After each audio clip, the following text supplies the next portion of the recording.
there's a multitude of ways that they can get around that. So you have to be creative. That's Colorado's example. Again, we don't necessarily know that for sure about how Florida will be. A lot of states are trying to model things after Colorado because we have such tight regulations. Everything's working really well for us. So I assume it will be something along those lines. The idea of that is, though, that even though there will be or possibly could be restrictions, you have to get creative with it on how to work around that a little bit until those laws relax. You mentioned that there's probably accountants within Colorado that do this, create almost like the better term, creative accountants. Yeah, How to work with that. Yes. Like actually, the CPA I went to had to make sure my tax record was all clear. I went to him.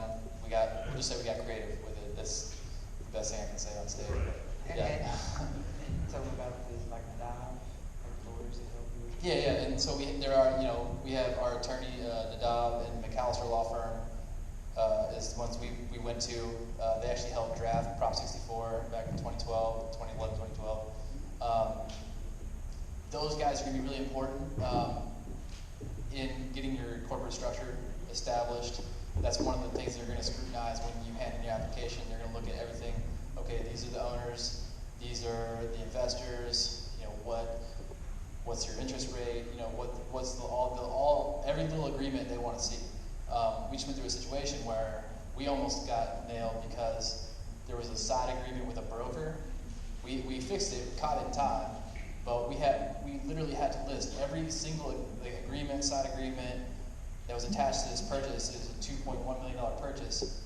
It all had to be displayed so that the MUD, the Marijuana Enforcement Division in Colorado, they want to see it all. They want to know everything. They want to vet every person that's involved.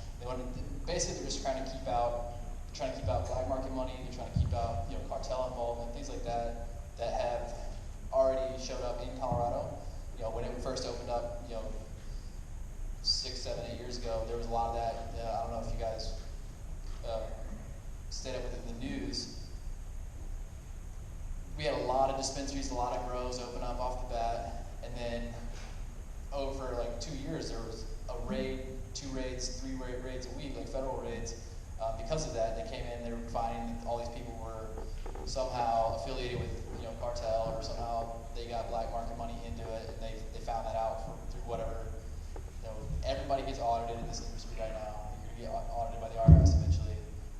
So they're going to find out one way or the other.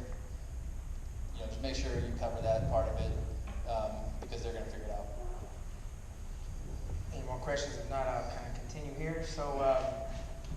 So as far as your team selection, I think it's also important to kind of determine the difference between sweat equity versus value equity. Obviously, I think that's important up front.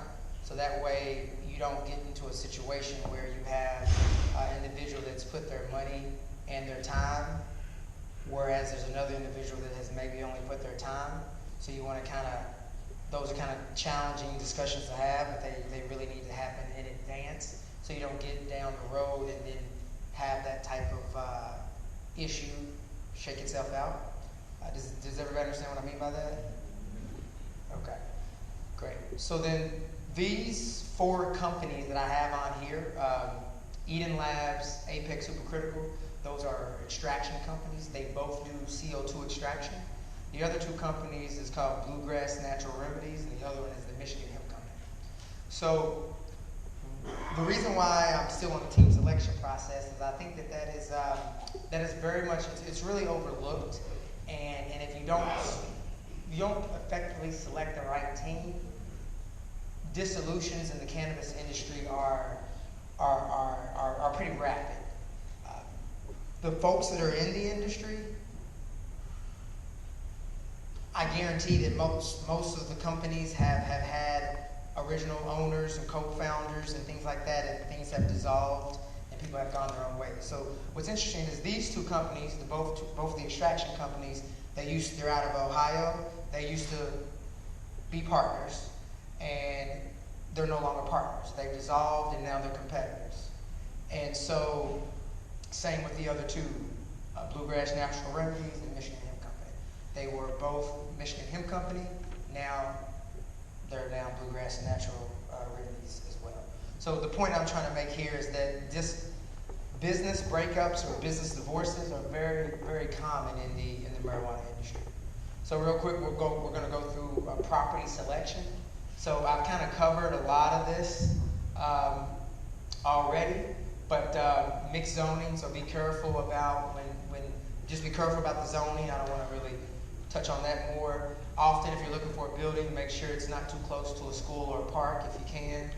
Watch out for flood zones. So if you have a flood zone, you may you can probably still get past that process, but your architect is going to have to go through a whole separate process if you're in a flood zone. They have to do all these extracurricular data gathering to demonstrate why your building, even though it is in the flood zone, is still suitable for this type of business. So just be careful of that. If you're looking for a lease or a property, hopefully you can get the option to buy, because obviously at some point you would want to own your grow facility or dispensary if possible. Try to work with 420 friendly landlords, because if you're not working with a 420 friendly landlord, you can definitely find yourself in a position where you are paying enormous amounts of rent, or someone who's ready to kick you out every little moment because he knows his building is properly zoned, so he can just give it to somebody else and charge even more of a premium. So be very careful of the type of landlord you choose once they know you're going to be doing marijuana in there. Obviously, I've talked about you may have to pay lots of rent, over a year, 6 months to a year worth of rent before you even have an operation. And power usage. So power, making sure you have the right type of power in your facility is very important.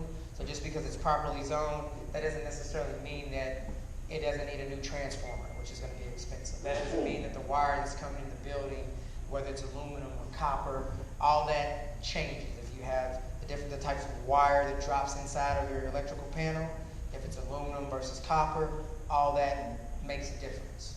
So if you are a realtor, as I go back to what I talked about earlier, if you were a realtor and was able to kind of creatively figure out all of the buildings that are properly zoned, all of the buildings that can handle 200 plants or more, and whatever type of usage that would be, all the buildings that would not already need a transformer upgrade or change from electrical to copper wiring, pretty much got yourself some nice properties that you can start to prep and get ready to sell to marijuana entrepreneurs. Yes. I'm sorry, sir? How much? How many square feet? Oh, my bad, I didn't hear you. 6,000 square feet at Atlantic and Atlantic? Yeah, Atlantic's just like right at 12,000. So between two buildings, we have about 18,000 square feet. Is that typical 6,000, or is that, I'm sure there's all sizes, but is that 5,000 is typical? Yeah, we got lucky and found a decent building with good bones, I would say. We found, actually the one that we found, we got a great deal. Kind of go back to the whole divorce issue. We found a guy that was going through divorce and needed to sell the property. His grow was failing, he was already licensed, so we were able to scoop that up for, even though it was 1.9 with the build out, it was still a really good deal. It was properly zoned. It was already zoned. It was already CO'd, which it was already, that means certificate of occupancy. That's an important word.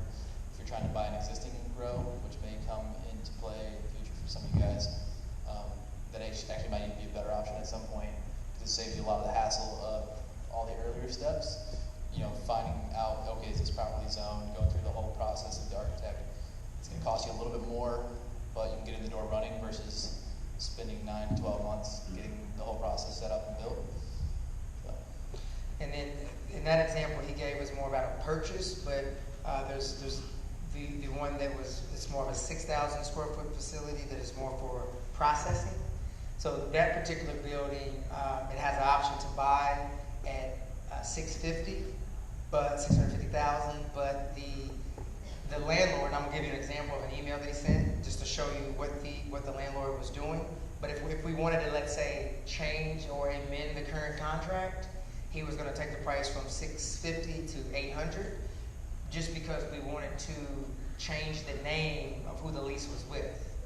So, and I'm gonna show you the email communication between that discussion, and you'll kind of see what he was proposing and see how he was trying to get obviously more money. Were you gonna say something? Yes. What do you guys are? Cultivators, extractors, processors? All Dispensary? yeah. So you just go- Yeah, right now we have a cultivation facility and an extraction facility, and we don't actually own a he's owned a couple. We're actually in the process of purchasing a dispensary, 2 dispensaries right now. So hopefully by March we'll have the full vertical integration. It's kind of the deal. All right, so we kind of already talked about vertical integration, so we'll skip that. But you think about niche products and competitive advantage. So like in Maryland, when I talked about the Maryland process, so one of the things that they wanted you to do as you were submitting the application for the first time, they wanted you to tell them and demonstrate to them what was going to be your competitive advantage. So what was going to be your niche? So what we've tried to do is brainstorm some niches, some niche opportunities. So if you were going to open up a dispensary in Florida or in Tampa, and you wanted to try to do your best to differentiate yourself from the rest of the individuals, maybe you focus on pet products. Now that I don't like, I'm giving you big picture examples as far as can this happen. I don't know if they will allow that, but assuming they did, I'm just wanting to try to get the wheels turning in your mind. Maybe you had a dispensary and it was only for pets, for dogs and cats, and you created and you sold